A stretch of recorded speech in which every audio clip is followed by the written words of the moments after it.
Je crois que c'est tout à fait naturel qu'après une tuerie, un massacre, il y a la tentation de légiférer sur les chaudes. De la massacre, sur la consternation et l'indignation populaire. Mais il faut aussi y réfléchir. Bien sûr, il y a la possibilité de légiférer en chaude, en clé nationale. L'Espagne, la France, annonçant des nouvelles mesures contre le terrorisme international. Il est bien mieux légiférer en clé européen. Et c'est le rôle de ces parlements européens. Je crois que c'est très intéressant cette opportunité de rassurer, de raffirmer la dimension législative de ces parlements européens concernant les droits fondamentaux et concernant la législation pénale européenne. Alors, c'est possible de partager l'information, c'est possible d'établir une garantie en clé européen, à niveau européen, à l'élan européen de la sécurité, que c'est bien sûr un droit fondamental en égal, que c'est la liberté. Mais on doit garder les bilans avec la privacité, les données personnelles, les contrôles individuels sur les données personnelles. Ces bilans est bien possible, mais c'est nos métiers. Bien sûr, c'est l'heure de déployer toutes les possibilités de l'espace de liberté, sécurité et justice qui est un élément component très important des traités Lisbonne, mais tout en gardant la vue de la carte des droits fondamentaux. La rassurance de la privacité, ça veut dire qu'on peut établir un système intelligent de partager les données personnelles, un nouveau VIS Information System et un nouvel PNR en clé européen. Mais bien sûr, rassurons que ça ne sera pas possible d'utiliser les données personnelles par aucun objet qui ne soit pas directement lié à la lutte antiterroriste.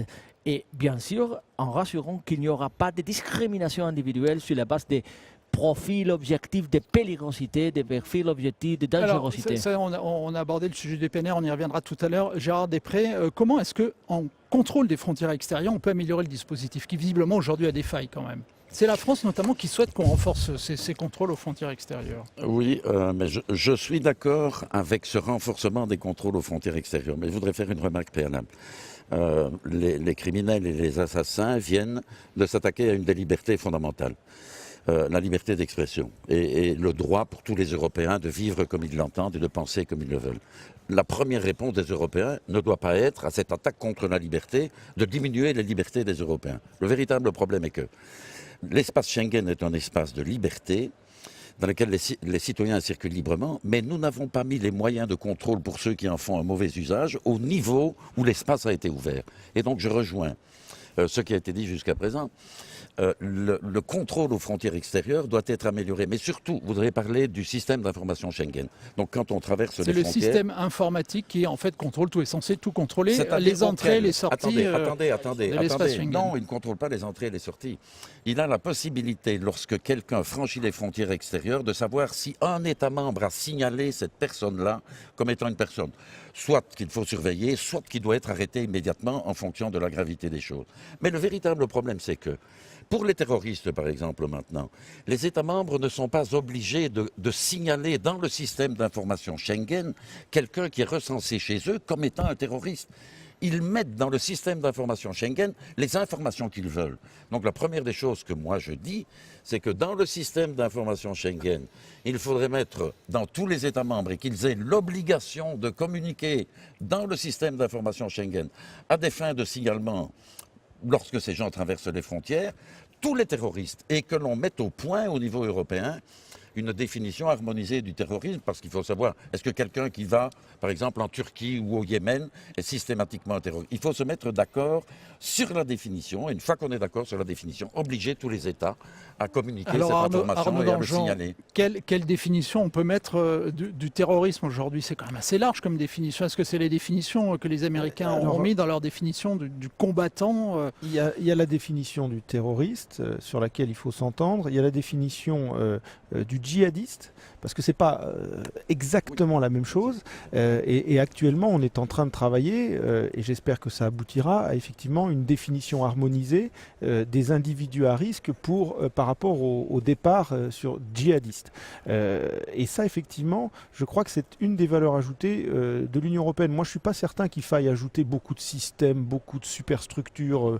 Je crois qu'il y a beaucoup de choses qui existent déjà, qui ne sont pas utilisées à plein régime. Et je crois surtout que... Quelle chose concrètement, par exemple? Mais ce qu'on vient de dire sur le fichier Schengen, qui est sous-utilisé par rapport à ses potentialités. Je pense que les services nationaux, les services de renseignement, travaillent déjà très bien ensemble. Ils ne sont pas obligés de passer par la case Bruxelles pour échanger des informations. Ils le font tous les jours. C'est-à-dire que sur une ça base très fonctionne bien intensive. de manière bilatérale en quelque sorte, Bilatérale, de manière multilatérale, horizontale, mais pas de manière verticale. Et c'est pas forcément nécessaire. On n'est pas obligé de passer par la case Bruxelles pour que la France, l'Angleterre, l'Espagne échangent des informations. Ça se fait tous les jours en flux continu. Là où la valeur ajoutée européenne peut exister, c'est d'abord sur l'optimisation de ces instruments qui existent déjà et sur l'harmonisation des législations. Le fait qu'on va incriminer quelqu'un en France pour des faits de terrorisme, là où il ne le sera pas pour les mêmes faits en Grande-Bretagne ou en Espagne. Ça, c'est très important parce qu'ensuite, ça renvoie au problème de définition et pour savoir vraiment de quoi on parle à 28. Mais là, est-ce qu'on ne touche pas à un problème majeur qui est la souveraineté des États en matière de justice, en matière de politique intérieure? Gérard Després. Mais non, parce que... Pardon, excusez-moi.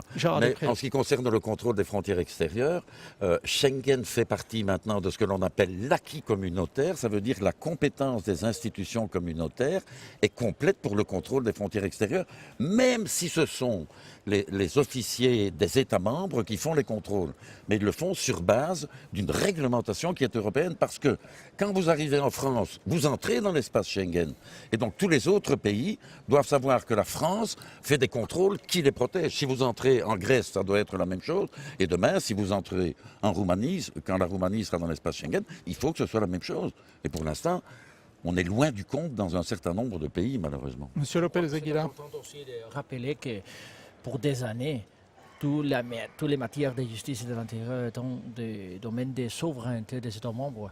Et pour des années, il a été le domaine de la coopération intergouvernementale. Mais après l'entrée en vigueur du traité de Lisbonne, il s'agit d'une matière européenne, tout à fait européenne. Ça relève de la compétence législative de ce Parlement européen. Alors, on est en train de lisboniser tout l'acquis communautaire de le troisième pilier de l'espace de coopération intergouvernementale, de coopération renforcée, finalement est devenu une compétence européenne. Alors, il nous faut un système européen de partagement des données personnelles, des données biométriques, de toute l'intelligence disponible pour prévenir de la criminalité transfrontalière et bien particulièrement de la criminalité terroriste, qui bien sûr est une criminalité politique qui a comme propos, comme objectif, la subversion de nos valeurs, de nos civilisations. Ça veut dire aussi qu'en combattant les terroristes, on doit être fidèle à nos valeurs et à la civilisation. On doit être fidèle à la civilisation et à la culture des droits européens. Cela étant dit, c'est tout à fait important de savoir, parce que très peu connu, que ce Parlement européen s'est engagé dans l'actualisation de tout cet acquis, la lisbonisation des systèmes Schengen. On a bien travaillé sur ces soi-disant VIS, Schengen Information System, pour mieux connaître toutes les données qui sont à disposition des autorités des États membres quand quelqu'un frappe la porte extérieure de l'Union européenne. Mais ça est un instrument qui peut être utilisé aussi pour des autres finalités, pour des autres objectifs. Il faut bien prévenir que l'utilisation de ces données est liée à la lutte antiterroriste et la criminalité sérieuse transfrontalière, et pas avec des autres objectifs potentiellement discriminatoires qui et dangereux pour les libertés civiles. À la lésion des droits fondamentaux des personnes. On y reviendra dans un instant. Martin, vous êtes à Tours, vous nous appelez, on vous écoute Martin, bonsoir. Oui, bonsoir. Moi, ce que je voudrais dire à ces messieurs, c'est que Schengen n'est pas gravé dans le marbre. Ce ne sont pas les tables de la loi et qu'on peut modifier les choses. On s'aperçoit qu'il y a un certain nombre d'erreurs. Je prendrai 3 exemples. Quand j'entends la théorie qui consiste à dire on se protège aux frontières, etc., moi, ça me fait doucement rigoler. Je prendrai un exemple. Quand vous êtes en Turquie et que vous allez à Rhodes en bateau, vous arrivez à Rhodes tranquillement, vous pouvez avoir des personnes qui sont illicites dans votre bateau et vous êtes déjà dans l'espace européen. Et donc les contrôles, je peux vous dire, les contrôles grecs, mais attendez, ils ont des ordinateurs qui datent de 1982. Je l'ai vu, je les ai photographiés. Donc, vous savez, avant de pouvoir contrôler les gens, quand on passe par la Grèce, je peux vous dire que c'est de la rigolade. Deuxième exemple, quand les gens arrivent par bateau et qu'ils arrivent dans les îles de Lampedusa et tout ça, ils sont plus ou moins contrôlés. Il faut savoir que sur 5000 migrants, vous aurez forcément à peu près le pourcentage d'un terroriste. Ils prennent le train, ils vont à Vintimille, ils arrivent en France. Vous ne pouvez pas contrôler. Alors expliquez-moi pourquoi les Anglais, quand vous allez en Angleterre, bien entendu les Anglais sont beaucoup plus malins, eh bien, ils contrôlent, eux, les rentrées. Ils contrôlent les rentrées, les sorties. Hein. Je ne vois pas pourquoi, quand on est de bonne foi, quand on n'a rien à se reprocher, pourquoi est-ce qu'on n'accepterait pas un contrôle? Pourquoi est-ce qu'on donne le droit à des États dont on sait que le fonctionnement administratif est très faible, malgré les subventions pharaoniques que l'on donne à ces gens-là, on leur donne le moyen de contrôler des gens qui vont traverser l'Europe. Alors, au nom de la liberté de déplacement. Martin, on a bien compris votre question. Une question de moyens, une question après de contrôle des personnes. Arnaud Danjean, les moyens, c'est vrai. Est-ce qu'ils y sont concrètement? Deux points très précis. Monsieur a raison sur le contrôle des frontières extérieures qui est beaucoup trop lacunaire, poreux, imparfait, tout ce qu'on veut. Donc, c'est pas une raison pour baisser les bras et foutre en l'air le système. Il faut au contraire améliorer les choses. Donc, il faut y mettre plus de moyens. Et ça, c'est tout à fait vrai, c'est tout à fait clair. La deuxième chose, l'exemple de l'Angleterre est en rapport avec le terrorisme. Le fait de ne pas être dans l'espace Schengen n'a pas prévenu les Anglais d'avoir un des pires attentats terroristes sur leur sol en 2005. Donc il ne faut pas faire de connexion un peu trop rapide par rapport à cette porosité et par les attentats qui viennent d'être commis en France, ces terribles actes qui viennent d'être commis en France, Ce sont des ont été commis français. par des Français sur le sol français et ils ont préparé leurs actes en France, peut-être avec un séjour au Yémen il y a 3-4 ans, mais enfin tout ça c'est préparé en France. Et là c'est pas l'espace Schengen qui est en cause. Donc je crois qu'il faut quand même faire attention à ne pas trop dériver dans les causalités et les conséquences de tout ça. Gérard Després. Oui, je crois qu'il est important dans ce débat de faire une différence entre la criminalité, le terrorisme, le djihadisme et l'immigration.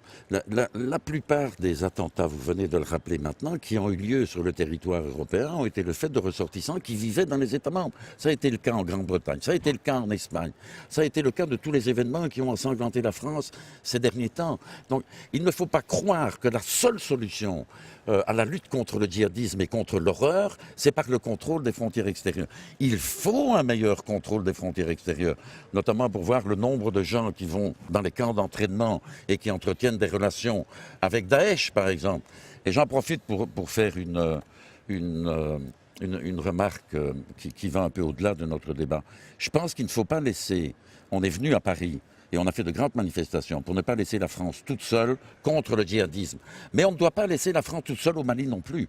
Pour vaincre Daesh demain, qui est un formidable aspirateur de terroristes, il faut se liguer et que les pays européens arrêtent de simplement parler. On ne doit pas laisser la France toute seule en première ligne. C'est vrai qu'on peut constater que les Européens, Arnaud Danjean, je vous pose la question, mais les Européens n'ont pas été très très solidaires dans les interventions de la France il y a quelques mois, notamment au Mali. Ça a été quand même un petit peu compliqué. Absolument. Oui, c'est un autre débat, peut-être qu'on aura C'est l'occasion un d'en autre débat, reparler. mais ça participe d'une politique forme commune, de lutte contre le lutte terrorisme. commune européenne.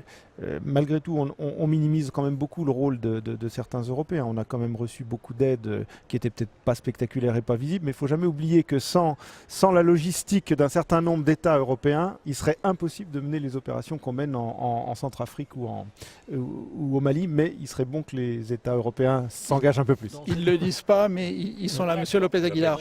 Et on retournera au Très standard. brièvement, dans ce tout particulier des réponses à la question qui a été posée, je suis largement d'accord avec l'opinion qui a été exprimée par mes collègues. Mais je voudrais ajouter un point additionnel, et c'est que il y a toujours la différence entre l'intention législative du Parlement européen et le niveau d'implémentation des États membres. Il y a beaucoup de déficiences, beaucoup de défauts, beaucoup de faillites dans l'implémentation de la législation européenne. J'ai entendu bien ces caricatures de l'implémentation du système Schengen à Rhodes. Et bien sûr, ça pose un problème dans l'Europe insulaire, dans l'Europe autre périphérique. Martin posait quand même un vrai problème. C'est le Allez. problème des moyens, visiblement. On n'a pas mis tous les moyens pour que ça fonctionne. La technologie, des investissements, bien sûr, ça pose un problème. Et ça a besoin de l'Europe. ça appelle la responsabilité de l'Europe. Et il est aussi en responsabilité de l'Europe de lutter contre la démagogie qui fait la picture fausse, que la seule solution, c'est le retour sur la liberté ou la répression sur la liberté, ou un faux bilan dans la liberté et la sécurité, et aussi une fausse solution de dessiner que la menace terroriste vient de l'extérieur, vient de ceux qui frappent dans les frontières extérieures de l'Union européenne, parce qu'il a été fait absolument clair qu'il y a beaucoup d'attentats terroristes, des menaces terroristes qui viennent de l'Europe, qui ressortent à l'Europe et qui sont radiquées au sol et à la citoyenneté, bien citoyenneté de l'Europe. Et par exemple, quand je dis la dénégation de la nationalité, on sait qu'il y a commis des attentats terroristes. En Espagne, c'est tout à fait inconstitutionnel. Mais le fait, c'est que beaucoup d'attentats terroristes ont été préparés par des citoyens espagnols vivant en territoire espagnol, ressortissant en territoire espagnol. Alors, il faut partager l'information. Ça, c'est bien sûr le devoir de l'Europe. Alors justement, Arnaud Dangean, je vais vous poser une question. Est-ce qu'il n'y a pas un vrai problème de partage du renseignement et de la collecte du renseignement sur le terrain? Aujourd'hui, là, pareil, on se place au niveau des États membres, au niveau des 28. Moi, je ne le crois pas. Je pense qu'on a des appareils de renseignement qui sont globalement efficaces, plutôt bien organisés. La collecte du renseignement, elle se fait au plus près du terrain, elle doit se faire au plus près du terrain. C'est pour ça que je disais tout à l'heure, il est sans doute pas nécessaire, et c'est d'ailleurs pas ce que demandent les ministères de l'Intérieur ou les services de renseignement, de créer de nouvelles superstructures. Il n'est pas nécessaire de passer par la case Bruxelles pour être efficace opérationnellement sur le terrain, parce que c'est ce qui compte. Maintenant, vous constaterez souvent que dans les enquêtes sur les lacunes à l'occasion de tragédies comme celle de Londres, comme celle de Madrid, comme celle de Paris, maintenant, souvent on savait, c'est-à-dire qu'on avait les moyens de savoir, on avait beaucoup de renseignements en soute, beaucoup d'informations. On a pêché parfois dans l'exploitation de ce renseignement, et les lacunes souvent, ça se situe dans les interstices entre les services de la communauté du renseignement, entre le service intérieur, le service extérieur, la police, les services pénitentiaires, parce que là on se rend compte qu'on a en clair, ça marche beaucoup mieux entre les États membres qu'au sein même des États membres. Souvent, il faut... Pas forcément pour la France, mais aussi pour d'autres pays. Avant d'incriminer la coopération internationale, qui est quand même globalement assez bonne, je crois qu'il faut d'abord bien regarder ce qui se passe à l'intérieur de nos États membres, parce que c'est là où se situent souvent les failles et les solutions aux failles qui sont détectées. Gérard Després, et après on retourne au standard. Oui. Je crois qu'il faut que nos auditeurs soient bien conscients de ce que l'Europe n'est pas une potion magique. Le contrôle contre les djihadistes et les terroristes, il ne se fera pas uniquement au niveau européen. C'est au niveau de chacun des États membres qu'on doit contrôler les gens qui sont installés sur le territoire et qui sont occupés à préparer quelque chose, puisque dans tous les cas, c'est ce qui s'est produit effectivement. Donc c'est l'interconnexion entre le niveau national et l'importance de l'effort national, appuyé par par l'européanisation du renseignement, qui doit permettre une meilleure prévention et une meilleure répression. On retourne au standard 01 45 24 7000. Vous êtes sur France Inter. Eric, vous êtes dans le Var. On vous écoute, Eric. Oui, bonsoir. Déjà, pour répondre, je ne pense pas qu'il y ait beaucoup d'Européens à l'heure actuelle qui considèrent que l'Union européenne soit une potion magique. Je vous rassure tout de suite pour ce qui est de l'interrogation de dernier intervenant.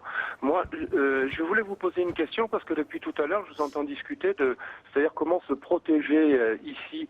Mais moi, j'aimerais bien qu'on parle des mesures que pourrait prendre l'Europe contre les États qui financent, qui accueillent, qui participent au terrorisme, soit en accueillant des camps d'entraînement, parce que on imagine bien qu'il faut énormément de moyens financiers pour passer au travers d'un filet, même si les mailles sont un peu distendues, mais on se rend bien compte que ces gens ont énormément de moyens, énormément d'argent, et si l'Union européenne mettait son nez là-dedans, alors je sais bien qu'après les attentats du 11 septembre, il avait été question d'aller les traquer, il se trouve que les gens qui trafiquent à ce niveau-là, on retrouve des copains des fois, donc c'est peut-être un petit peu embêtant d'aller chercher, mais je trouve que l'Europe devrait faire quelque chose. Merci. Eric, Arnaud Dangean vous répond. Non, je vois bien l'allusion qui est faite à certains États membres. Bon, d'abord, il faut savoir que c'est rarement des financements d'État.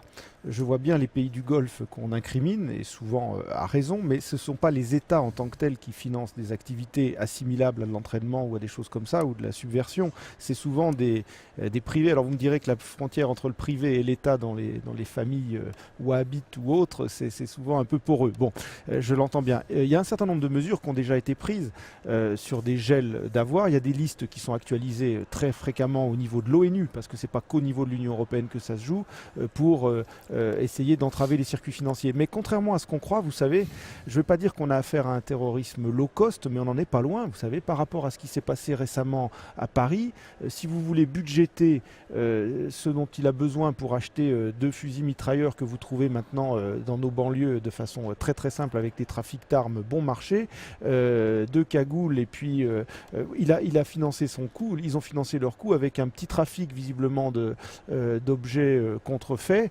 Ils n'ont pas besoin de financement des pétromonarchies du Golfe, vous savez, donc il faut un peu sortir de ce modèle selon lequel il y a des espèces de Manitou là, qui tirent les ficelles depuis les pays du Golfe. C'est vrai sur le prosélytisme, et je crois que c'est une autre dimension du combat antiterroriste, c'est le combat culturel. Ça c'est très important parce qu'il faut créer un contre-discours, il faut combattre le prosélytisme salafiste ou wahhabite qui va nourrir, qui va venir se greffer sur des parcours qui sont au départ des parcours criminels, et j'allais dire que criminels, entre guillemets, et qui vont ensuite s'idéologiser avec du prosélytisme. Moi, je pense qu'il faut tarir ces sources-là, et c'est sans doute beaucoup plus déterminant que les liens financiers qui sont pour nos pays, pas si j'allais dire, important que cela. C'est important pour la Syrie, pour l'Irak. Là, il y a des réseaux massifs de subversion financés par certains pays. Mais pour ce qui concerne le terroriste chez nous, auquel on a eu affaire récemment, c'est pas du tout cette problématique-là. Je voulais qu'on aborde un sujet quand même dans cette émission, parce que Manuel Valls en a parlé cet après-midi à l'Assemblée nationale, c'est ce fameux PNR, hein, cette banque de données du transport aérien pour les passagers aériens. Gérard Després, pour quelle raison est-ce que ça bloque ici au Parlement européen ? Mais écoutez, il y a eu une première proposition de PNR qui a été déposée par la Commission, je crois en 2011, qui a été examinée, mais mon collègue espagnol peut en parler mieux que moi puisqu'il était président de la Commission à ce moment-là, et qui n'a pas trouvé de majorité dans la Commission des libertés publiques. Pourquoi ? Parce qu'elle estimait que la protection des données personnelles ne correspondait pas aux normes qui sont imposées par les traités, et que la Cour de justice européenne, d'ailleurs, vient de rappeler dans un arrêt célèbre qui a mis à mal une directive européenne qui imposait aux opérateurs téléphoniques et aux fournisseurs d'Internet le respect d'un certain nombre de règles. Je pense que nous sommes tous d'accord maintenant pour dire, je vais prendre une image simple, que nous avons besoin d'un PNR européen. Ça ne sera pas non plus une solution. Parce qu'il faut quand même préciser que les PNR existent déjà au niveau national. Et c'est ce que je veux dire. C'est ce que je veux dire en plus. Je ne vois pas pourquoi nous allons refuser en Europe ce que nous avons octroyé aux États-Unis, ce que nous sommes occupés à octroyer au Canada, ce que nous avons octroyé à l'Australie. Ça veut dire que tous les voyageurs qui partent d'un aéroport européen pour aller à l'Australie, toutes les données de ces voyageurs sont transmises aux autorités australiennes. La même chose avec tous ceux qui partent vers les États-Unis, et demain la même chose avec tous ceux qui partent vers le Canada. Le seul problème est d'avoir des garanties que les données que l'on va collecter, que l'on va transmettre, sont des données dont on a véritablement besoin, c'est ce que l'on appelle la proportionnalité, et que d'un autre côté, ceux qui vont y avoir accès sont des gens qui sont habilités à le faire parce qu'ils ont la responsabilité de protéger la démocratie contre les crimes et contre les délits. Et je pense que maintenant, sur base du nouveau débat que nous allons avoir, il y aura un accord du Parlement européen pour mettre en place ce PNR très rapidement. Monsieur Lopez Aguilar. Je voulais dire d'abord que c'est clair que la lutte antiterroriste concerne aussi à la lutte contre le financement, à la lutte contre la bataille idéologique et culturelle. Et bien sûr, ça relève d'un acteur non étatique. Des acteurs non étatiques sont de plus en plus importants dans la globalisation. En deuxième lieu, le PNR a été discuté avec une intensité pendant la dernière législature dans laquelle j'avais l'honneur de présider la commission de liberté, justice et l'intérieur. Et j'ai fait ces points exactement dans chaque réunion du Conseil des ministres de la justice et de l'intérieur pendant toute la législature. 10 conseils des ministres de la justice et de l'intérieur, j'ai dit il était possible de réussir un bilan entre liberté, sécurité et garantie de la confidentialité des données personnelles dans un PNR européen. Il nous faut un PNR européen parce que l'alternative, c'est des PNR nationaux fragmentaires qui nous faiblissent devant les États-Unis, le Canada, l'Australie. Mais les cas, c'est que les conseils, jusqu'à ce moment-là, les conseils n'a réussi pas à garantir ces bilans avec la majorité de la Commission de liberté publique, justice et de l'intérieur. Première lieu, sur le plan des périodes de la rétention des données, il nous faut limiter les périodes, pas d'arbitrarité sur ce point-là. Deuxième lieu, sur la limitation des propos, il nous faut un instrument utile contre la lutte antiterroriste, mais pas pour discriminer les citoyens avec n'importe quoi objectif.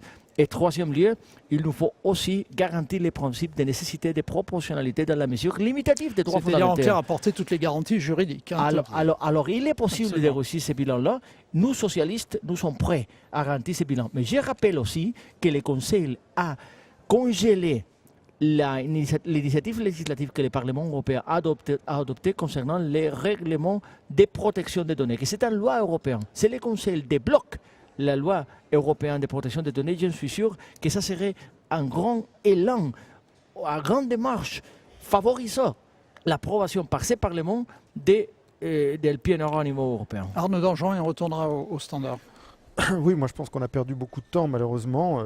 Les interlocuteurs 3 qui ans, sont hein, là, ça fait 3 ans que c'est en discussion. sont des gens responsables et c'est pas eux qui sont en cause. Moi je pense qu'il y a quand même beaucoup de gens de certains groupes politiques qui ont adopté des postures très idéologiques sur ces sujets, trop idéologiques. C'est-à-dire que le temps qu'on a passé pendant 3 ans à faire obstruction au PNR, il aurait été plus utile de le mettre à profit pour travailler vraiment techniquement les points que M. Lopez Aguilar a soulignés, qui sont des vrais points de garantie, de garde-fou à apporter. On ne peut pas faire n'importe quoi avec ce PNR, et je partage ce qui vient d'être dit, c'est pas une baguette magique, il ne faut pas se faire d'illusions, c'est pas ça qui va prévenir tous les attentats terroristes, mais c'est un des rares instruments dont on peut bénéficier collectivement au niveau européen. On a dit tout au long de l'émission qu'on ne croyait pas forcément que c'était au niveau européen que ça se passait, c'était surtout au niveau des États que les dispositifs sont les plus efficaces. Eh bien, un des rares dispositifs qui apporte une plus-value collective européenne, c'est le PNR. Donc il faut qu'on y arrive, et j'espère qu'on va déboucher.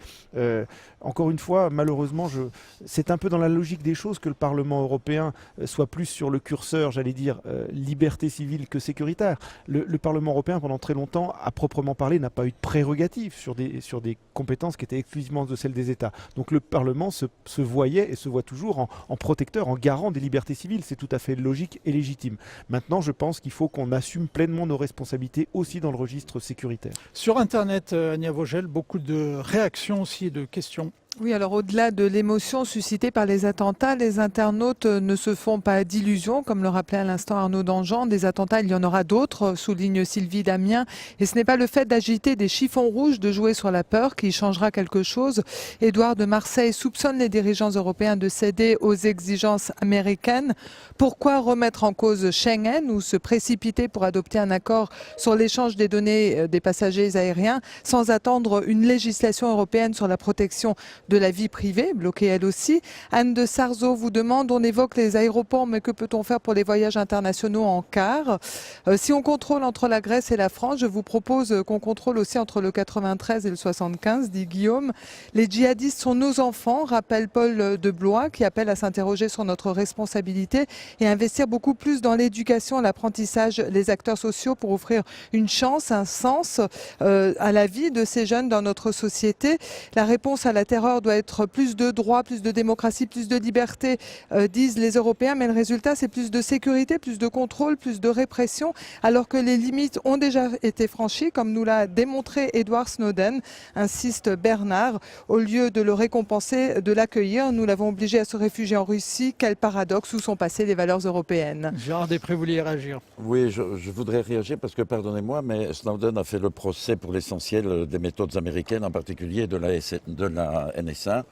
C'est-à-dire en clair ce qu'on voudrait ne pas voir arriver et ce qui en Europe. n'existe pas en tant que tel dans l'Union européenne. Alors attendez, je n'ai entendu aucune des personnalités qui sont ici présentes, mes deux amis, les journalistes, dire que nous voulons restreindre la liberté des honnêtes citoyens, la liberté de penser, la liberté de circulation. Qu'est-ce que nous voulons faire? C'est créer des dispositifs qui permettent, en coordonnant les renseignements, de lutter contre une pathologie criminelle, c'est-à-dire contre le terrorisme et contre les délinquants qui veulent tuer pour imposer leurs lois. C'est ça que nous voulons faire. Qu'on me cite une seule liberté que nous avons diminuée au cours de ces derniers... Qu'on m'en cite une. Quel est le citoyen européen maintenant qui ne peut pas franchir librement les frontières? Quel est celui qui ne peut pas mettre le message qu'il veut sur Internet? J'en profite d'ailleurs pour dire que s'il y a un domaine dans lequel je voudrais que l'Union européenne soit plus active maintenant, c'est qu'elle entame des négociations avec les fournisseurs sur Internet de manière telle que les messages de haine, les messages d'appel au meurtre, le recrutement des djihadistes, qu'on puisse tout de même les effacer. Vous n'imaginez Alors, pas justement, sur que c'est un Internet, progrès de la démocratie que de permettre à certains de mettre des messages d'incitation au meurtre. Gérard Després, sur Internet, comment est-ce qu'effectivement on peut amener une coopération européenne, une coopération entre tous les États membres pour lutter effectivement contre Mais des messages d'appel à la haine? il faudrait que les institutions européennes, parce que là, nous n'allons pas empiéter sur des législations nationales, c'est une terre vierge. Que les institutions européennes et la Commission prennent l'initiative d'appeler les pourvoyeurs en disant « Écoutez, maintenant, nous avons tous une responsabilité collective. Qu'est-ce que nous pouvons prendre en respectant les libertés de tous les citoyens, mais pour éviter que les criminels ne puissent pas utiliser Internet pour faire du recrutement de djihadistes et pour lancer des appels à la haine, au meurtre ». C'est quand même quelque chose d'élémentaire. Vous savez que tout d'abord, le crime de haine et le discours de haine, ce n'est pas un crime comme tel, ce n'est pas un délit pénal dans tous les codes pénals des États membres de l'Union européenne. Il y aurait en législation européenne criminalisant le discours de la haine et la politique de la haine et l'incitation à la haine et à la meurtre pour des raisons de haine, il y aurait l'obligation des États membres de partager cette information. On peut voir arriver un jour une législation européenne qui, effectivement, sur Internet, criminalise un certain nombre de propos haineux. Oui, parce que comme ça vient d'être rappelé, c'est législation encore européenne, un territoire encore vierge, et je Oui. crois que c'est à l'Europe de s'en saisir. Mais d'ailleurs, il y a des travaux qui commencent à être faits en ce sens-là, donc c'est sans doute un des domaines dans lesquels on peut le progresser le plus vite et le plus efficacement à l'échelle européenne. Et puis pour le reste, il faudra harmoniser. Mais moi, je crois que, sauf à être un anarchiste revendiqué, on ne peut quand même pas dire qu'on vit dans un espace liberticide aujourd'hui. Je crois qu'il faut raison garder. Autant je suis contre l'adoption d'un type Patriot Act en Europe, ça me paraît totalement disproportionné et hors de propos. Ça n'apporte pas les réponses adaptées, ça n'est pas efficace. Mais autant dire aujourd'hui qu'on a une vague sécuritaire liberticide, je crois qu'il faut raison garder. Non, il faut pas être angélique, parce qu'on a affaire à des gens qui, eux, ne le sont pas, et qui jouent en particulier la subversion. Le propre de la subversion terroriste, c'est essayer de nous diviser, de créer des divisions, notamment entre ceux qui sont plus de liberté, ça plus de sécurité. signifie, Arnaud Danjean, qu'il y a encore une marge entre, effectivement, l'atteinte aux libertés publiques proprement dite et ce que l'on peut faire en termes juridiques. Oui, on a encore de la marge. Et la marge, on fait une bonne synthèse. C'est aussi la pleine utilisation des instruments existants. Ce sera le mot de la fin. Ce sera le mot de la fin, Monsieur Aguilar. Proclamé de Lisbonne de la Charte européenne des droits fondamentaux. Merci à tous. Ce sera le mot de la fin. On arrive au terme de cette émission. Téléphone Sonne Europe, réalisation à Paris, Stéphanie Texier. Sur les réseaux sociaux, Sylvain Guilbault. À la technique, Sandrine Laurent et Fabrice Desmas.